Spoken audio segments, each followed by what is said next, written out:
You want to support me? Go to Nene Marie 37 on IG and purchase a signed copy of my book. That's how you support me. Make sure you smash that like button. Go right now and follow me on TikTok at Trenches News 3837. That's my only TikTok. Yo, it's your boy Trenches News, and I'm back at y'all with another one. Appreciate all love support. Thanks for everyone who's subscribed to the channel. If you ain't subbed to my channel, make sure you do. Make sure you join the membership. Shout out to all my mods. If you ain't follow my mods, you can follow their ads at the end of the video. Remember, if you got anything extra, I said extra, not food, hygiene, clothes, bag it up, take it outside, and give it to the less fortunate. Remember, we all one step away from being homeless. I don't care how much money you got or you think you got. Mother Nature could come and destroy everything, and now you homeless. So make sure you get back.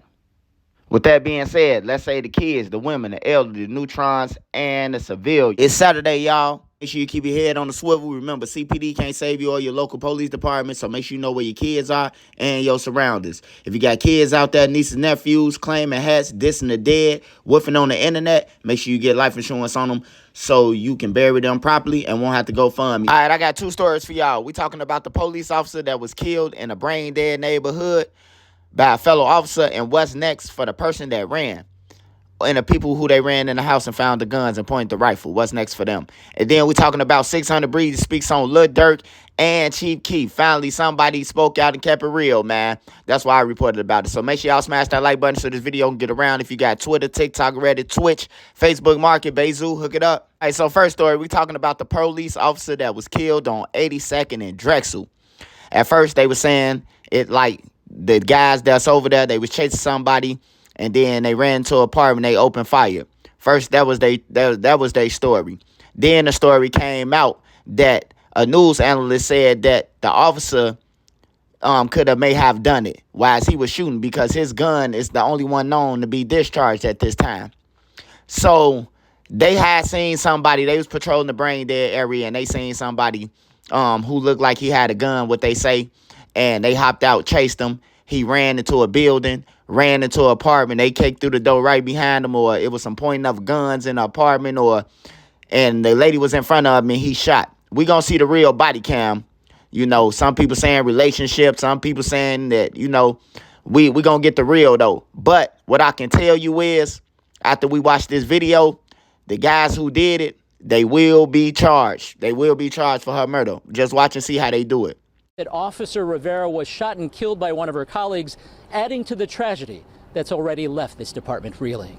Friends say Officer Crystal Rivera wanted to be a cop ever since she was a teenager. In her beloved Southside district, she earned the respect of colleagues and the community. I've run across her several times. I mean, whether we were doing roll calls, she had a young child, and that's heartbreaking, you know, and we're just going to continue to wrap our arms around them. The 36-year-old Rivera was shot around 10 p.m. Thursday near 82nd and Drexel after police say officers tried to stop someone who was believed to be armed.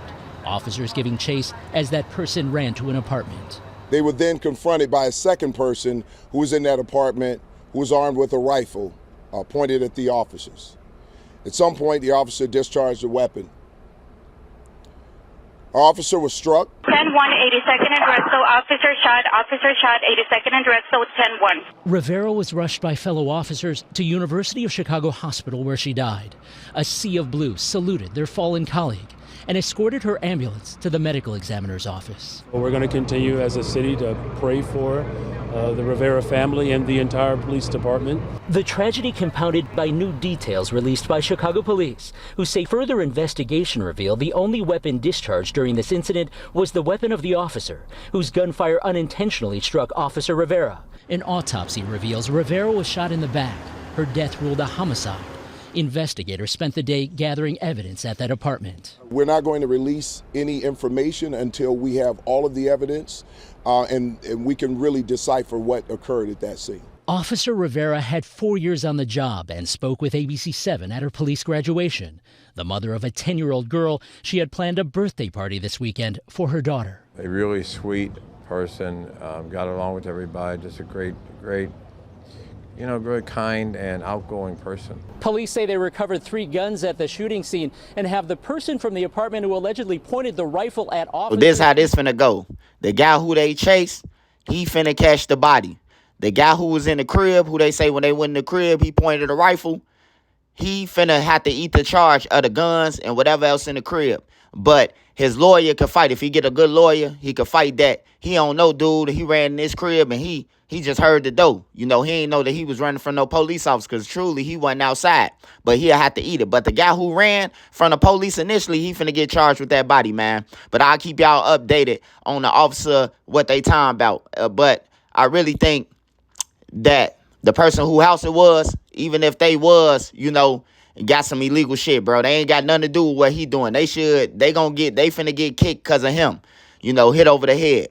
But y'all get in the comments and let me know what y'all think. Second story I got is 600 Breezy, man, speaks out on two topics, two conversations. He spoke out on Lil Durk and he spoke out on Chief Keef. Well, he spoke out on Chief Keef about, you know, the guys, you know, he was giving to the guys thousands. Like I told y'all, letting them ride the cars, dressing to get them fresh and everything. And then they chose to rob them. Guys like T-Roy participated. They claim they robbed them because he didn't help bond out Trey 5, which needed $75 more hundred on a $25,000 bond. So his mother had $18K and she needs $75 more hundred to get her son out, which is Trey 5. And Chief Keef kept on playing, so they ran up in his crib. But the back end of that story is they still didn't get Trey 5 out. They got the money, and I think Boss Top supposed to sold it for a half a pound of weed and some Zans on everything to his block. That's how Famous Dex ended up getting the chain. And I'm glad that Breezy spoke up about it, man, because they don't give Chief Keef his 5. Keef wasn't even there, though. Keef wasn't even at the house when they robbed him, so they lying to saying they took something from Keef because he wasn't there. And when he got back, he had to go to the police station and sit in there. They was questioning him because somebody got shot, one of his bodyguards. But yeah, they did Chief Keef wrong many times, bro. Von took his guns, the big guys took his car and tried to hold their hostage for him to pay them thousands. Like they been doing shit. Nah, I congratulate Chief Keef for getting the fuck up out of there away from them. Cause all them is going down, bro. Like they going down, crashing out, and all that type of shit. Last but not least, we got Lil Durk. And then he spoke on Lil Durk. And he said that Lil Durk is basically in the situation he in right now because he got all yes man around him. And that's why he ain't like Breezy, because he ain't no yes man. And I can agree with Breezy on that. Lil Durk in the situation because he got yes man. Because if they were some real friends, they would have told him, hey, nah, bro. Hey, look, we finna go and handle this business. Or if they did know the location of Quando Rondo, they wasn't even supposed to go and tell him. They supposed to have their own money to go and bliss him. And then Durk find out from long distance, you know. But he got yes man, and they just wanted to be around for the money. They didn't care about him crashing out or none of that because they knew if they told him that, they'd be back on the block on all the blocks that they own. So they let him crash. I agree with you, Breezy. Hey, make sure y'all get in the comments and let me know what y'all think. I will be going live tonight. Shout Made Media Magazine. Make sure y'all go and check out this page. You got my latest interview over there. Shout out to all my mods and my mod squad. Y'all see they names in the video. Make sure y'all go and subscribe to their channel and support everything they got on, man. Other than that, make sure y'all be safe out there, man. It's dangerous out there. It ain't safe. The police getting killed. Everybody getting killed, man. You know, CPD can't save you. I always tell y'all that they can't. They always show up late at the end of the scene, and then they don't know nothing, you know. And then if they do get you, they get the people 4 years, 5 years later, bro. But my mind is my nine. Let's say the kids. Y'all already know. I'm out.